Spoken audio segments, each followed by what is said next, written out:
Hey everyone, I'm Jeff Bakalar for CNET.com, and today I'm taking a look at the Xbox One. It's a little bigger than the PlayStation 4, and it's not as pretty looking, but nevertheless, it only comes in one version like the PS4, and that's the 500 gigabyte model for $500, which is $100 more than the PlayStation 4. So what are you getting for that extra money? Well, you get the new version of CNET, which allows you to control your Xbox with your voice and motion gestures. You can use your CNET to control your cable or satellite TV box, and because it has an HDMI in and out, it can pass through your TV signal and let you watch TV and play games at the same time. Okay, so how does all of that work? Well, not really perfectly at all. First, CNET can't do much with using your DVR. So if you record a lot of shows on the fly, you'll need to keep your original remote handy. Sometimes CNET won't even hear you, and other times it has no idea what you're saying. All right, so here is the Xbox One in our living room demo environment.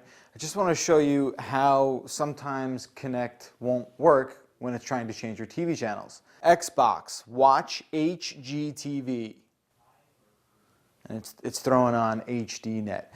Now when it works, it's pretty cool, it's nice, but it's just not that reliable. You'll probably wind up using your cable or satellite box remote more often than not. Okay, so the games. Xbox One games look great, and they look a lot like PlayStation 4 games. There's an 8-core CPU and a custom graphics chip inside as well, and it's got 8 gigabytes of DDR3 RAM. All right, now here is the Xbox One controller. It's not as big of a change compared to what Sony did with the DualShock 4, and it's not actually as comfortable as it was to grip the original Xbox 360 controller.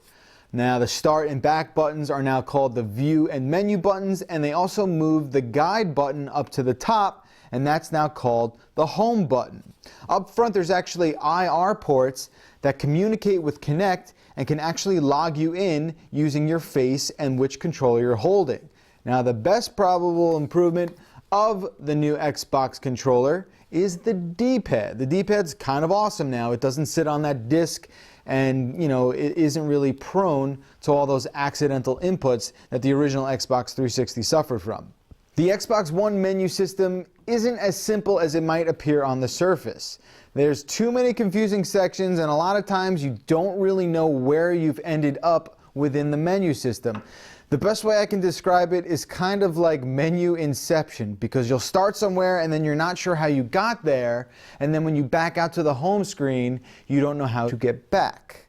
It'll all take a lot of time for you to get used to, unfortunately, more so than any video game operating system I've ever come across. Now, the social and sharing elements on the Xbox One are not as fleshed out as they are on the PS4. Right now, you can only record video and upload the video using a built-in app called the Upload app. It's also kind of disappointing that Xbox Live Gold is still required to do even the most basic features on Xbox One.